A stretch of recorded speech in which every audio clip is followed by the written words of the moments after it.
Good afternoon. Well, I guess we've probably moved into evening now. Good evening to everyone, and thanks to all the members of the press for joining us here this evening. I want to provide an update on the ongoing response to Jackson's water crisis and the efforts being made to correct the failure of the city's water treatment plant.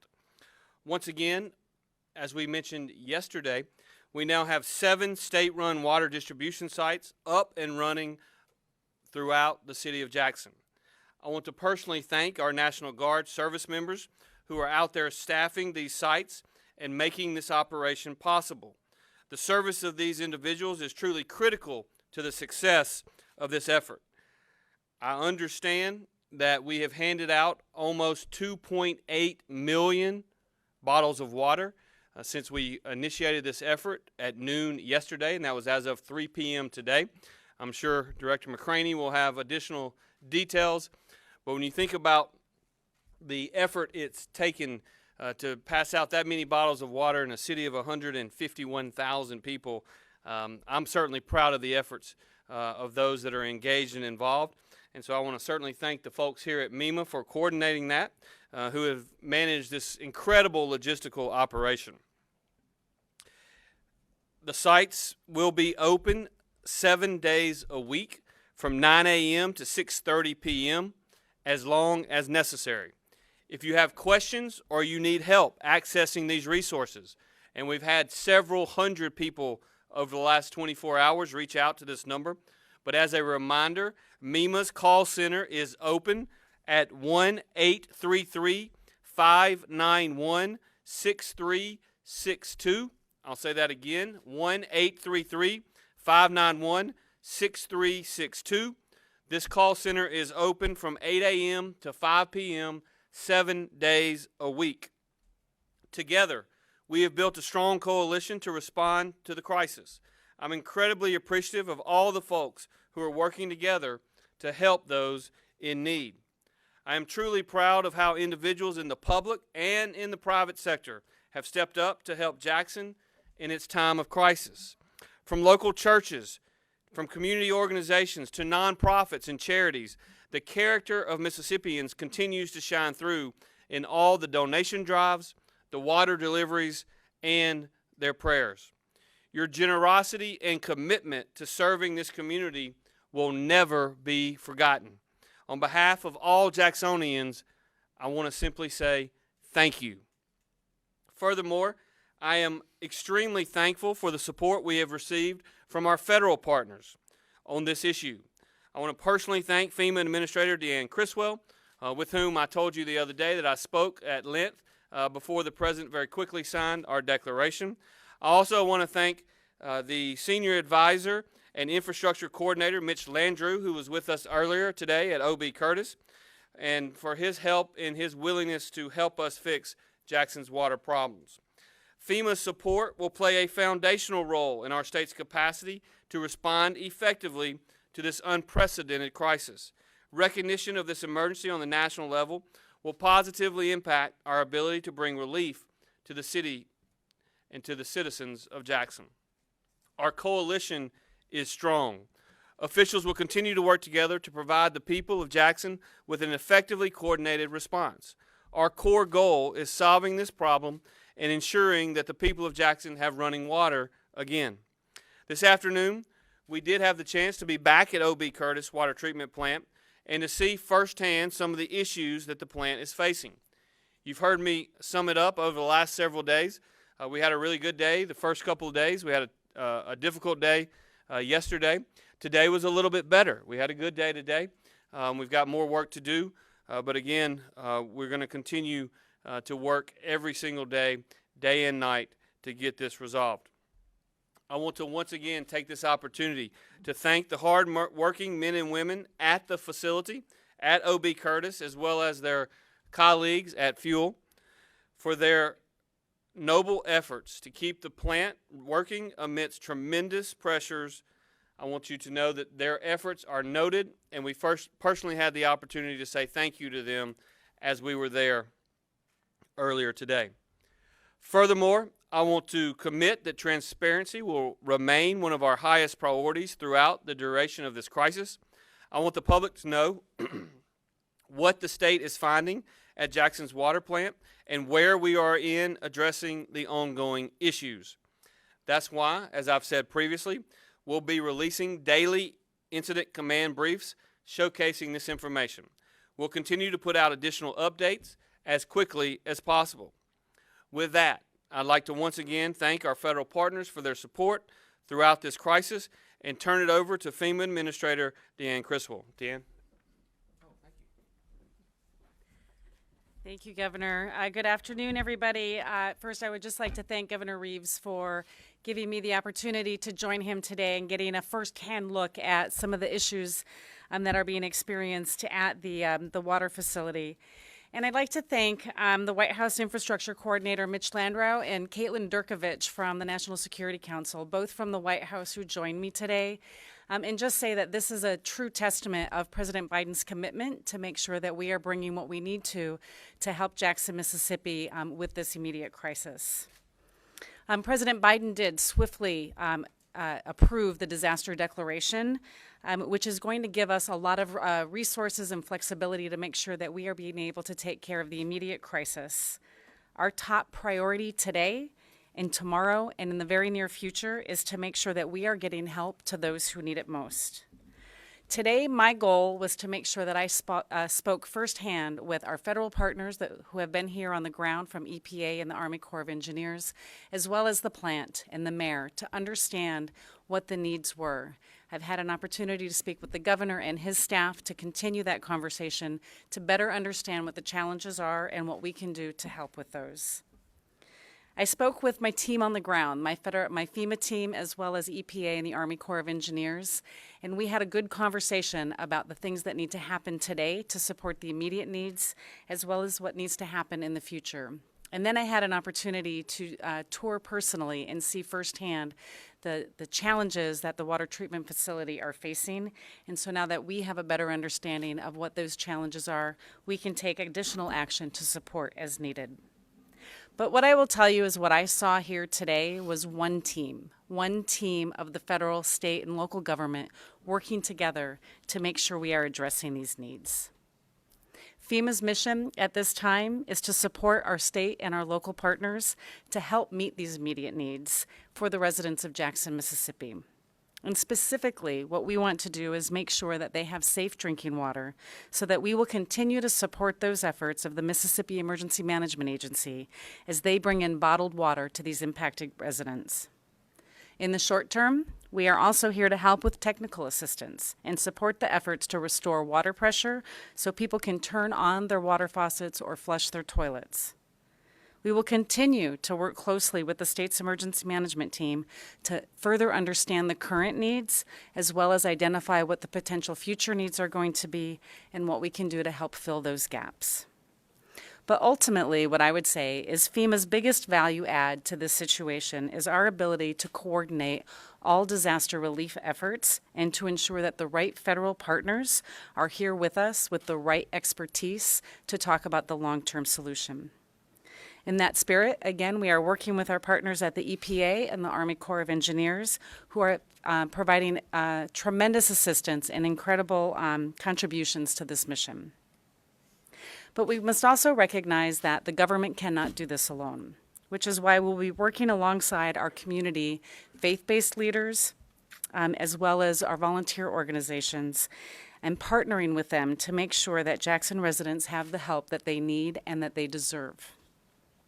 Marcus Coleman, who is our director for the faith-based and community partnerships, he is already here on the ground. He's coordinating closely with these organizations to help meet the critical needs of the people that have been impacted by this crisis.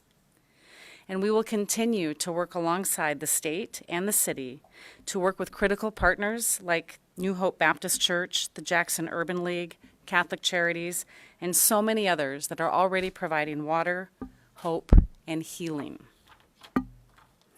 This is a really complex situation, but I am confident that together and with the team that I was able to talk with today, that we are going to be able to solve these complex issues. And to the people of Jackson, I would like to say that the Biden administration is here with you. We are here with you today, and we will be here with you until the job is done. Thank you.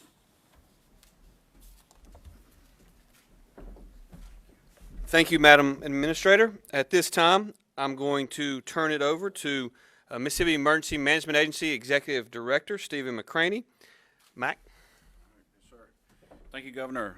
Just want to update on a couple of things. I think most of what I was probably going to cover has been already said, but the Governor talked about it. 2.8 million bottles of water in less than 24 hours. That's an immense lift. I can't tell you about the citizen soldiers and the airmen out there that are doing that. Thank you for the National Guard. They make me proud to have been a previous member doing that. We're on average to receive 71 trucks came in yesterday, and I'm on an average to probably receive another 36 trucks. They told me don't say that number. 36 trucks tomorrow. So we're continuing and looking at what the need is and what. But I can't. It's not just MEMA doing it. So the volunteer groups have been out there. So there's kind of a trifecta. There's those folks that are taking care of their neighbor, the shut-ins. Those folks that are going and just buying 2 cases of water or getting a case of water or 2 and delivering them to those shut-ins. Can't take credit for that, but the coordination thereof, the 1-800 that we have calling in, they identify a need. We give them off to one of those organizations. We pass that through. And then everybody that's wanting to donate water all across the country, we're getting phone calls from corporations, from good individuals, Greenville, Mississippi, others that are calling and say, hey, look, we've got some. We're going to deliver you a truckload on Saturday. We put them in the hands, and we coordinate that with a faith-based organization, UMCOR and others, like the administrator talked about, and we right on time. They say, hold it for a day or 2 and then deliver it because they'll need it at that time because we can't overwhelm the sites. But it is a partnership. It is the state. It is the locals. It's the federal, the reach out, and those faith-based communities, what they're doing is tremendous. To see the drive they have is they always come through. And they always take care of those that need it. So we want to thank them a lot. The non-potable water pickup is a little bit slower than expected. I'm hoping that's because some of our pressure has increased a little bit, but not all the way where we want it. We've had some great PSI numbers coming out of the plant. I'm going to leave that for Jim. We talked about that number. Please continue to call it, and that is your one call. You call that 1-800 number that we have listed out there for you, and we're going to deliver the things that you asked for. We're going to put you in contact with the person that can take care of your needs out there as we go through this.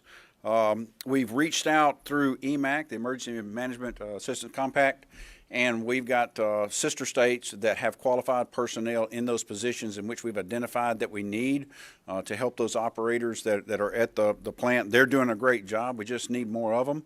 And so Florida is on that list, as well as Louisiana and others. And we've lined up. We've got California and a few other states to the National Water Companies Association, as well as the Rural Water Association. We're leaving no stone unturned, so to speak, and this continues to be a family of operators in a business in which they are very good at going and helping others do and make repairs after emergencies, disasters that happen, whether it's ice storms and others. So we're definitely leveraging those that are willing to come, and they are. There's a lot of them willing to come, so we want to keep that relationship going and keep that in for the state. One of the last things I want to talk about is foot traffic around the sites. I know there's a lot of people that want to come and watch and see a very good machine that's working out there at those mega sites. But we have heavy equipment out there, so we've had a few instances where we're getting close, kids and others. Just please stay in the cars, follow the directions of those folks that are giving you directions, and that way we can make sure that we get the product to you that you need and get you out of there very safely, and we definitely want to keep that going. So over the next few days, you're going to continue to see us in those locations. We will definitely be evaluating how to expand some of those locations, as well as we're going to have to move from some because some people start going back to school. We have some school locations that we're going to have to adjust for. We already know it. We're already getting planning together. We did that today with the Hinds County Emergency Management Agency as well as the city. So looking at forecasting on, we know we're going to have to morph. So we'll take that into consideration. We'll put that out and make sure that we get that done. They talked about some of the agencies that have been here since the very beginning. I want to talk about the city. The city's been here since the very beginning as well. Had some great conversations with the mayor as we were starting to look at this original problem and his staff. I can't thank them enough for the things that they provided for us. The EPA you've talked about, the Corps of Engineers. talking with them right out of Vicksburg. They're right here with us in the state, so they've come up with some great ideas and some proposals. So I think that what you're seeing here is Team FEMA, as I like to call it, because when the federal government comes in, I kind of speak with one word, and that is we become a team. We become one. I don't see MEMA employees. I just see emergency managers doing what we do in a coordinated effort across. And one of these days I'm going to sit here and I'm going to read y'all the 5-page list I have of state organizations, county organizations, and all those. It'll be like a graduation in high school, because I'm going to tell you every one of these that we pulled in as a partner to do this mission. And we can't do it without them. So I'm going to tap, and then we've got horns playing, we've got everything else in the orchestra. It takes all instruments, and I can't be proud enough to be the director for the governor that's actually in a position where we have great federal partners, great state partners, great county partners, and the locals. One of the few times I see it's all coming together, and we're all laced, we're all pointed at the end of the rainbow. So, Governor, that's all I've got, and I'll yield the rest of my time to the next candidate. Thank you, Mac, and thank you for you and your entire team's effort. As I have said many times from this podium and many others around the state of Mississippi, we have the best emergency management team in all of the United States of America. They do fantastic work. I wish they didn't have to do as much work as they do, and clearly we have a lot of experience doing it, whether it's in tornadoes or hurricanes or flooding or other things. It seems like a long time ago last Saturday when I was at this podium talking about the floods and the impacts that they would have in and around Jackson. But here we are, and we're as you heard, Mac is coordinating the water distribution and other aspects of this. The actual on-site incident command team leader is Jim Craig from the State Department of Health. He's been with us from the get-go on this particular project and many others that we've worked with the State Department of Health over many years. And so at this time, I'm going to turn it over to Jim to give you an update of what's going on at OB Curtis. Thank you, Governor. Again, just to give a little update on the plants and where we are with production of water in the city of Jackson right now.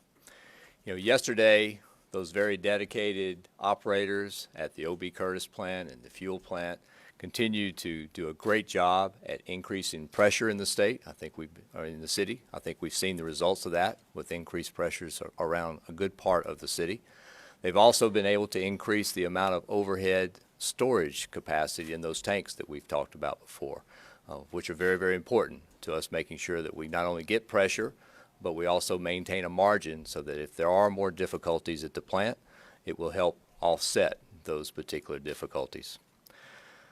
Today we had one of those difficulties that was a chemical imbalance about 2 o'clock this afternoon that slowed down the production of water out of the OB Curtis facility. It was quickly addressed by the operators and brought back online.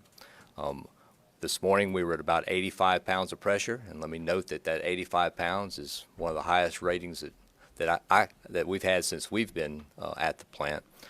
But right now, due to this chemical imbalance and the suspension of operations on the conventional side of the plant for 2 to 3 hours, we ended up with pressures right now running about 77.2 psi. Again, remember Monday 78 was the number we were so happy we got up to. So I don't think that residents and folks in the city will see much difference in their pressures, but there may be some fluctuations as you get further away from those tanks this evening. Our state teams and our partners at OB Curtis are still working with the city to help improve those operations, and I think as we've heard from our federal partners and from MAC, we've brought a lot of folks to the site. We have not only our federal partners from EPA and from the Corps of Engineers who've been great in helping us with more detailed assessments to help us find additional items that need to be addressed, but also the partners that we've had from state government. We've had, of course, the health department there in MEMA. DEQ was on site with us today. Those current issues that we've continued to find and locate on the plant, we have repairs that are ongoing for many of them. But as we said, there are a number of issues at this plant, and we have continued work that will need to occur. Also wanted to let you know that the assessment teams, as they complete their more detailed assessments, continue to not only identify additional issues, but additional resources that have to be located and brought to the sites. We do have plans that are underway to continue to address those issues and to bring those needed resources to the site. MEMA and FEMA and the others have been excellent partners in trying to make sure we have all the resources necessary to continue to make those improvements at both plants. Also want to let you know that last evening we confirmed a minor leak from an ammonia tank at the plant, at the O.B. Curtis plant.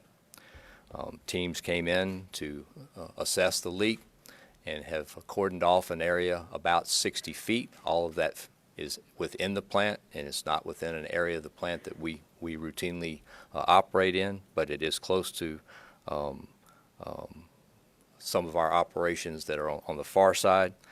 The Department of Environmental Quality emergency response teams came in this morning with their contractors to help make sure that that leak is properly abated, and they'll be working to make sure that the leak is stopped and the necessary repairs are made. You may recall one of the issues that I briefed out earlier on was the amount of sediment that were in the basins. Those problems continue to increase in part of the plant, but there's some good news today. Part of it was finding a place for all this sedimentation to go.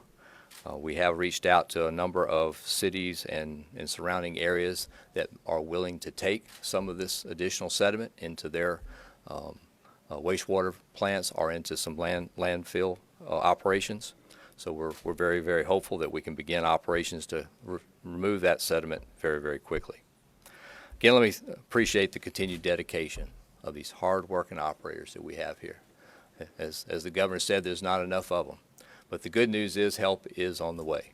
We did see the Florida advance team came in today. They've now been in the plant to see exactly what additional resources their team that will be coming in this weekend to assist our operators and maintenance staff will be on site this weekend. Right before I left to come here, the Louisiana team had just arrived. So I believe those Louisiana teams are probably going through orientation right now to be prepared for assisting us as well. Just to give you an idea of about what our expected millions of gallons per day, remember we talked about the MGD for each plant, we do anticipate that O.B. Curtis will put out about 29.4 million gallons today. And that fuel, remember it's the one that is rated for about 20 million gallons a day, stepped up to help during the time where the pressure was less at O.B. Curtis and has supplied 21 million gallons today. It looks like about what their number will be. And Governor, that's the status from the plant. Now I'll turn it back over to you. Thank you, Jim. Appreciate your and your team's hard work. I know it's been a challenging 4 days and 4 nights working through this particular facility, as we've talked about. Getting the plant better operational so as to push out more pressure and to push out more gallons of water is critical in the short run, because we've got to make sure that we address the quantity of water issue that you've heard me talk about. One of the fears that we had on Monday was that the plant would shut down for an extended period of time and there would be an inability to flush throughout the entire city. An inability to provide water for fire throughout the entire city. That's why we went to work and initially secured water in the event that the plant did go down completely. For fire protection was our first priority and the first thing that we did. But what we're seeing now is that while there are certainly fluctuations in water pressure throughout the city, and certainly on the quality of water side, it is not back to where it needs to be. You still need to boil your water if you're going to drink it.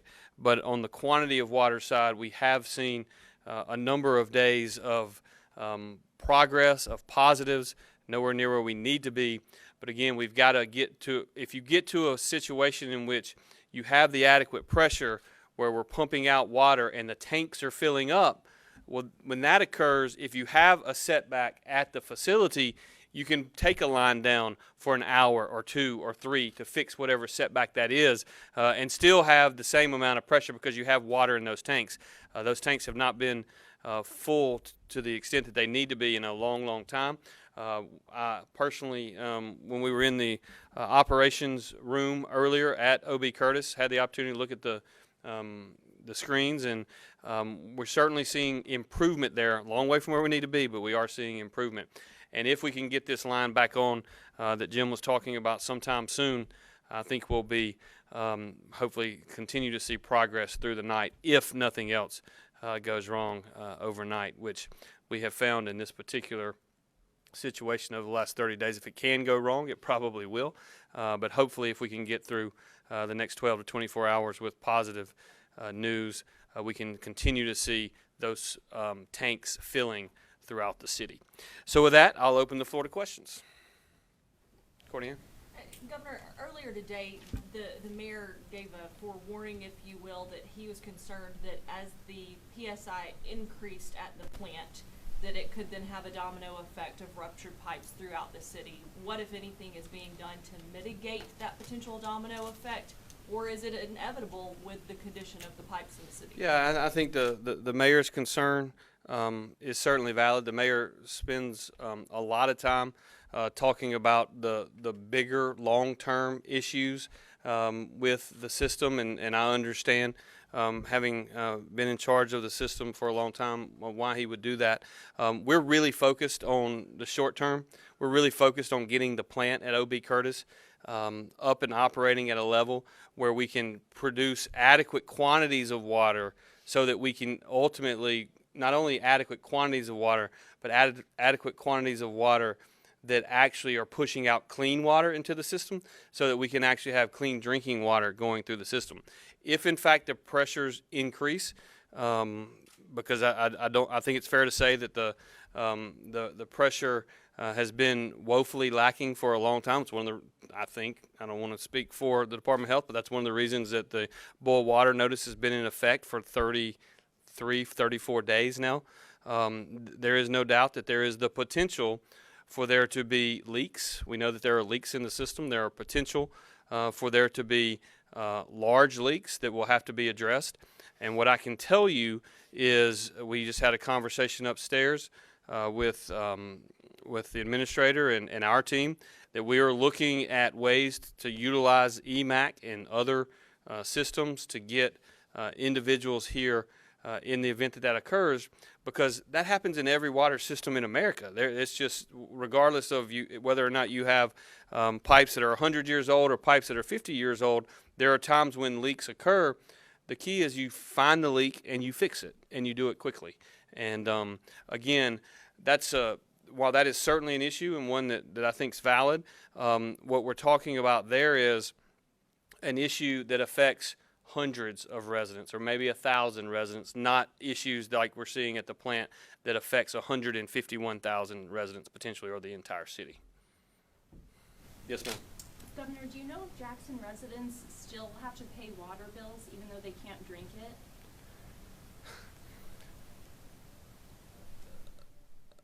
What I would say is there is a significant challenge at the city of Jackson of even properly billing the people who receive the water when there actually is water in the tanks that is clean.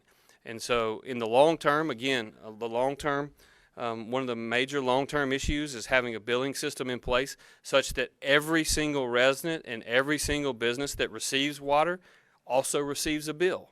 And then also ensuring that if you receive water and you receive a bill, that you actually have to pay that bill. And if you don't pay that bill, there has to be consequences. I think that's certainly a long-term issue that has to be dealt with. But in the short term, our entire focus is on making sure that we get an adequate amount of water being pumped out of both Fuel and OB Curtis, so as to ultimately get back to a situation where the water that we're sending, that when you turn on your faucet, that you're actually getting clean water through it. And that's really what we're focused on. Yes. So if the tanks are filling up with water that's not clean, how long after the plant is producing clean water will the tanks be full of clean water? I'm gonna let Jim answer that question. But just as a reminder, we have been very transparent that the water is not does not need to be is not drinkable at this time. Please boil your water. Let me say that again. The water is not drinkable at this time. Please boil your water.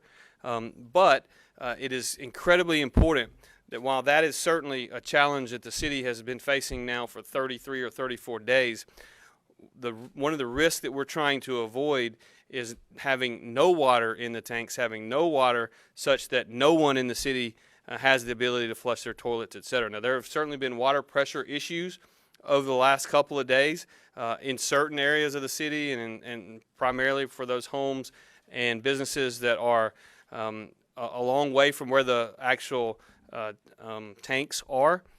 But by and large, over the last 3 or 4 days, we've been able to avoid the massive lack of any water in the system, and hopefully we can avoid that in the future. But in terms of timing, I'm going to let Jim speak to that.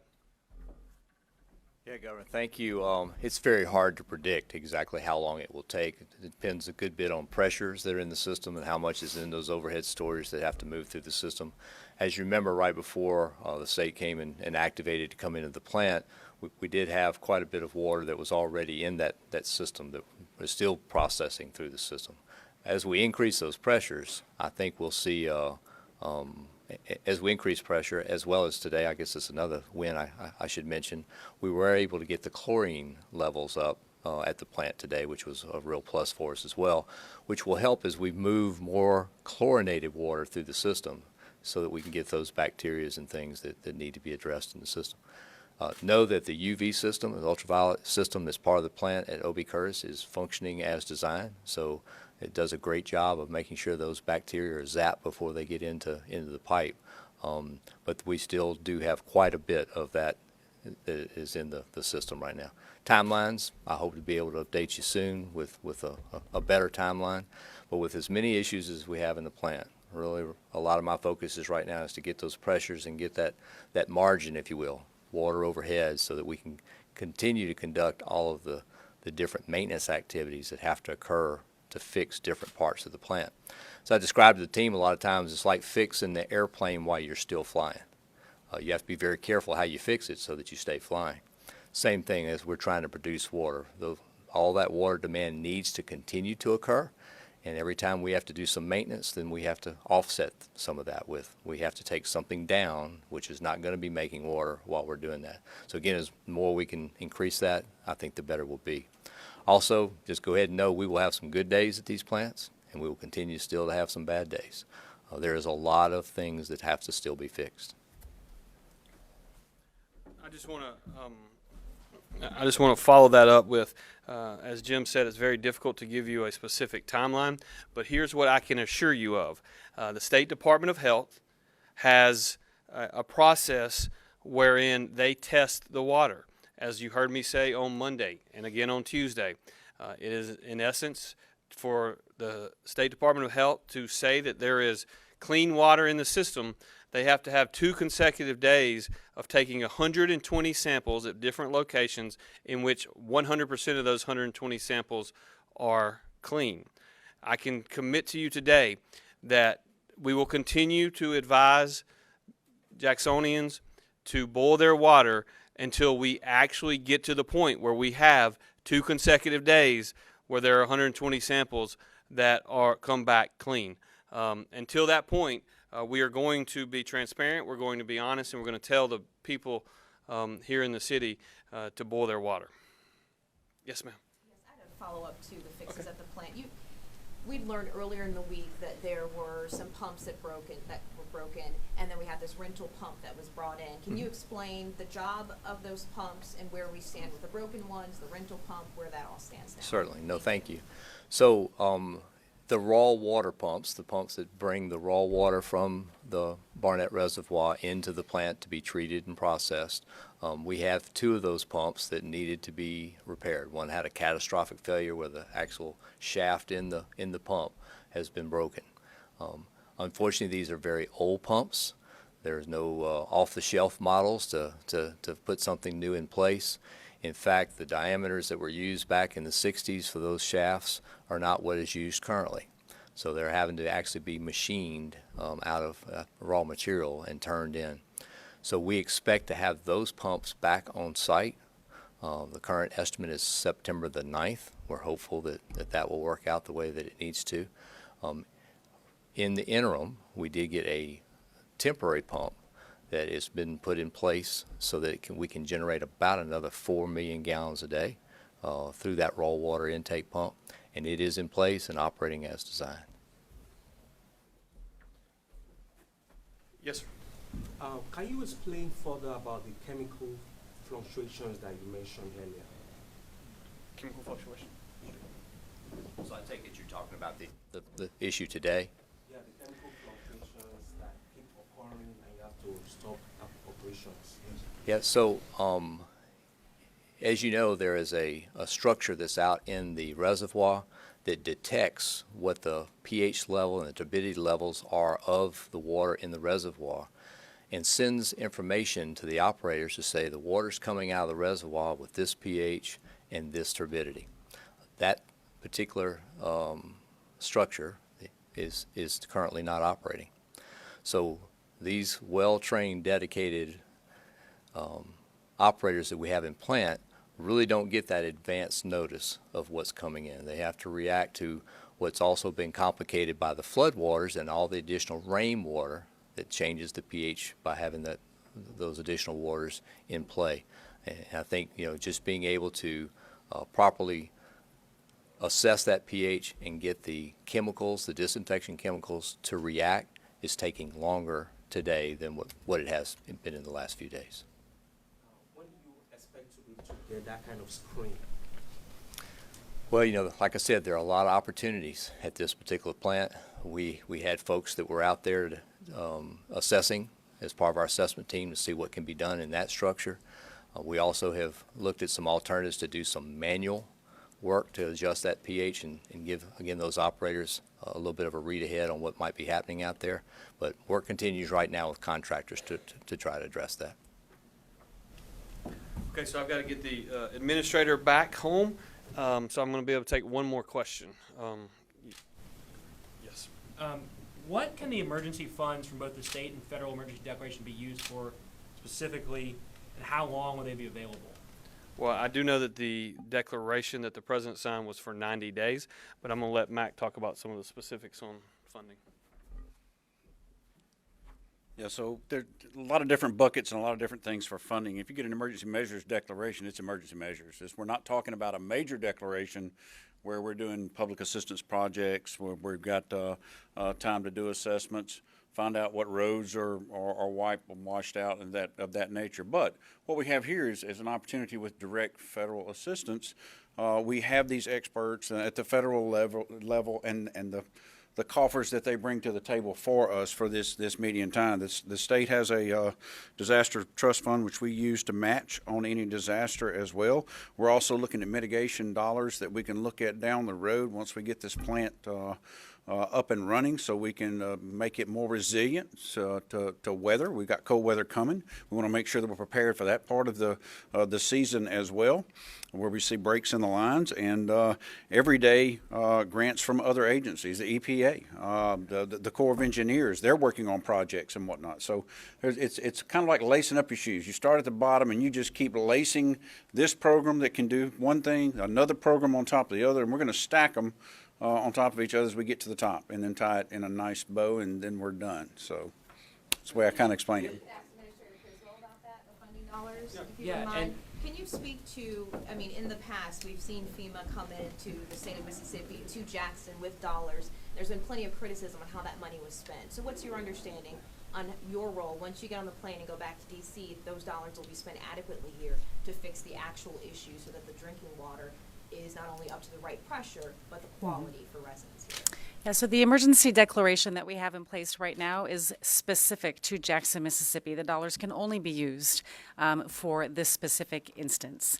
The funding is available to support the temporary measures to reestablish the pressure, but also to sustain that pressure while they're looking at the more permanent repairs.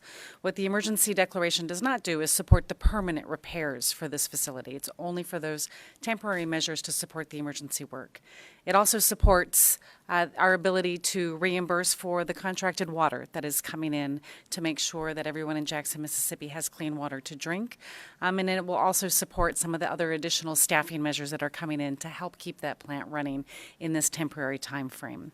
As the governor mentioned, the emergency declaration is for 90 days, but we'll continue to assess with the governor's staff and the mayor to see how much more might be needed, and then we can reevaluate if we need to extend that. Is the federal money being used for the rental pump, or is that money coming from the state? Who's paying to rent that pump specifically? In the end, we'll do a reimbursement process, but straight up front, it's coming out of the coffers of the state of Mississippi, and that's why the legislature and under the governor's leadership, we have a disaster trust fund in the state. So we use that to match that 75-25 match with the federal assistance when it comes in, because the state has a buy-in as well. So that's kind of how that works. Governor, just one last question. The mayor of Jackson is supposed to be missing from this press conference. Can you explain why he's not here and your relationship with him? Sure. What I would tell you is the mayor was with us earlier today, touring O.B. Curtis, and we certainly appreciate him being there. And I know he had a press briefing earlier today as well in the city of Jackson with members of the traveling party that was here. And he also attended our press conference yesterday and spoke yesterday. And so what we are all focused on right now is the coordination and cooperation from local, state, and federal government to focus on what is most important. And what is most important is that we get the quantity of water up initially in the city of Jackson to ensure that the long-term or short-term risk of not being able to flush your toilet, not being able to provide fire service is mitigated, and also to deal with, once we get those pressures up, which we are headed in the right direction with respect to that, that we actually get the quality of the water to a level where we can actually get clean drinking water running through the pipes in Jackson. So I just want to thank everyone for being here. We've got to get the administrator out, but also I want to thank her for being here on the ground in Jackson, Mississippi today. As you know, the president signed the order less than 72 hours ago, and in fact, he signed the order within 12 hours or so of us even sending it to Washington, and so they've had very swift action. And for her to be here today certainly shows the level of a commitment that our federal partners at FEMA and, quite frankly, across the board, including the EPA and the U.S. Army Corps of Engineers and the assets that they bring to the table. We appreciate that. We made a decision on Monday that we were going to that there was justified means for the state to take over the O.B. Curtis water facility, and we then started pulling together a broad coalition to make sure that we get water to the citizens of Jackson. It's not fair that the citizens are in the position that they're in today. I understand that, and we're doing everything in our power to get water restored from a quantity and a quality standpoint as quickly as humanly possible. So thank you all and have a great night. Thanks.